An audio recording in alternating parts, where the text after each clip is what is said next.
ত্রয়োদশ জাতীয় সংসদ নির্বাচনে ঢাকা ১৭ ও বগুড়া ৬ এই দুই আসন থেকে প্রতিদ্বন্দ্বিতা করে উভয় আসনেই জয়লাভ করেন বিএনপি চেয়ারম্যান তারেক রহমান। আইন অনুযায়ী একাধিক আসনে নির্বাচিত হলেও একটি আসনই ধরে রাখতে পারবেন তিনি। সেক্ষেত্রে বগুড়া ৬ আসন ছেড়ে দিয়ে ঢাকা ১৭ আসনের সংসদ সদস্য হিসেবে শপথ নেয়ার সিদ্ধান্ত নিয়েছেন তিনি।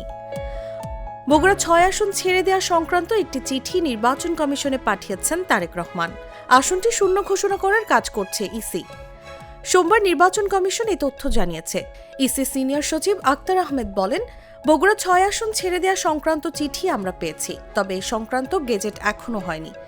আইন অনুযায়ী কোনো ব্যক্তি দুটি আসনে নির্বাচিত হওয়ার পর নির্ধারিত সময়ের মধ্যে একটি আসন রেখে বাকি আসন বা আসনগুলো লিখিতভাবে ছেড়ে দিতে হবে। আরপিও অনুযায়ী ধারা ১৯-এর ১-এর ক্ষয়ে কোনো ব্যক্তি একই সাধারণ নির্বাচনে একাধিক আসন থেকে প্রার্থী হতে এবং নির্বাচিত হতে পারবেন।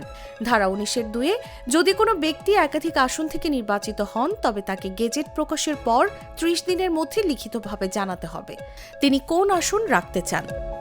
নির্ধারিত সময়ের মধ্যে সিদ্ধান্ত না জানালে নির্বাচন কমিশন বাংলাদেশ আইন অনুযায়ী ব্যবস্থা নেবে এবং অবশিষ্ট আসন বা আসনগুলো শূন্য ঘোষণা করা হবে।